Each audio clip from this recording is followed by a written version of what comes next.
2024, malheureusement, notre production a été moindre que celle de 2023. Bon, c'était le cas aussi en 2023 à partir de 2022. Ça s'est expliqué un peu par la complexité du minerai, notamment le minerai réfractaire des gisements de Massawa, que nous avons commencé à exploiter en 2022. D'ailleurs, ce que nous a amené même à un peu réviser notre modèle des ressources. Donc, pour résumer, notre production de 2024, c'est 229 000 onces, c'est-à-dire autour de 7 tonnes, c'est un peu moins de 7 tonnes. 22% de moins que ce qu'on a produit l'année dernière, les 9,4 tonnes qu'on a produit en 2023. Mais heureusement, à cause des cours de l'or, notre chiffre d'affaires, même s'il a un peu régressé, 5% par rapport à notre chiffre d'affaires de 2023, est quand même resté important. On a fait 337 milliards de chiffre d'affaires. Et donc, ce chiffre d'affaires a été dépensé à 90% ici au Sénégal. Donc, sur les 337 milliards, la grande partie a été donc contribuée à la formation du PIB du Sénégal. Donc, autour de 1,5% du PIB du Sénégal provient de la mine de Sabodala. Et comment c'est réparti? Donc, 187 milliards, c'est les achats locaux. C'est ce qu'on a dépensé à payer nos prestataires, nos fournisseurs qui sont basés au Sénégal. Et dont la majorité, d'ailleurs, sont détenus par des capitaux majoritairement sénégalais. Donc, vous pouvez avoir des sociétés qui sont basées au Sénégal, mais qui appartiennent à des étrangers. Donc, c'est très important dans le cadre de contenu local de relever que 77% de nos achats sont réalisés avec des prestataires ici au Sénégal. L'autre partie, c'est aussi nos contributions dans les caisses de l'État. Bon, nous sommes un contribuable, nous sommes soumis au paiement des impôts, des taxes, des droits de douane, et aussi des redevances, mais aussi des dividendes. On paye des dividendes régulièrement.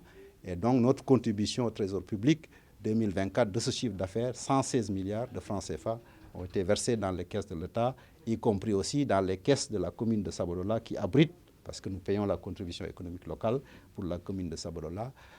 Donc, 119 milliards sont partis dans le Trésor public.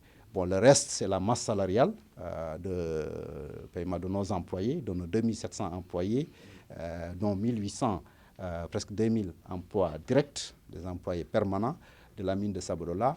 Et parmi ces employés aussi, les 95% sont des Sénégalais. Donc, il y a 5% quand même d'expatriés. Et aussi, en 2024, a été marqué par la mise en service de notre usine de traitement de ces minerais réfractaires dont je vous ai parlé. Donc, l'usine s'appelle Biox, c'est-à-dire usine de traitement par bio-oxydation. On utilise des bactéries pour donc manger les sulfures et libérer l'or. Bon, cette usine, on a commencé à la construire à partir de 2022. Elle a été achevée en 2024, mise en service. Elle nous a coûté 200 milliards de francs CFA d'investissement sur ces 2 ans-là, qui nous permet donc de récupérer une partie de ce minerai réfractaire. Mais aussi, on a aussi fini la construction de la centrale solaire de Sabodala, qu'on a démarré début 2023, fin 2022, investissement de 40 millions d'euros pour construire donc une centrale de 37 MW, avec aussi une capacité de stockage des batteries autour de 19 MW donc, de cette partie. Ça nous permet non seulement de réduire nos coûts, parce qu'on utilisait des centrales, des groupes électrogènes qui consomment du fuel qu'il faut transporter à Dakar. Donc le fait d'avoir cette centrale avec l'ensoleillement et aussi la capacité de stockage de ces batteries va réduire d'ailleurs, on a constaté, 25% de réduction de notre consommation d'électricité à cause de la mise en service de cette centrale. Et elle permet... Ouais. Voilà. Donc, j'allais y venir. Donc, c'est pour dire la centrale non seulement nous permet de réduire des coûts, d'avoir une technologie nouvelle, mais aussi nous permet de réduire nos émissions de carbone, c'est-à-dire de réduire donc les émissions de gaz à effet de serre de 22%. Et aussi au niveau social, on a continué à investir et à travailler avec les communautés qui vivent aux alentours de la mine. J'ai déjà parlé de ce que la commune de Sabodala reçoit à partir donc de notre chiffre d'affaires. Mais aussi, il y a le Fonds d'appui au développement local. Bien sûr, il y a des dispositifs qu'il faut compléter, mais on travaille avec les collectivités territoriales. On fait des débats d'orientation, en fait des sessions d'orientation budgétaire. Ils présentent des projets à financer et qu'on approuve et donc sont financés à partir de ce fonds-là. Donc on a dépensé autour de 1,6 milliard de francs CFA destinés donc à ces collectivités et aux différents acteurs, en tout cas communautaires, les jeunes, les femmes. On a aussi beaucoup travaillé avec les coopératives agricoles parce qu'on a développé, aujourd'hui on en est à une quinzaine de périmètres maraîchers répartis dans les 2 grandes communes, la commune de Kosanto et la commune de Sabodola. Et donc on les a organisés en coopératives agricoles communales. Sur chaque commune, il y a une coopérative. Et donc, vous avez entendu le témoignage du président de la coopérative communale de Sabodola qui a indiqué ce que, en tout cas, la progression, même si ce n'est pas évident, ils ont passé de 19 tonnes de spéculation produites en 2022 à 21 tonnes, je crois, en 2023 et jusqu'à 90 tonnes en 2024.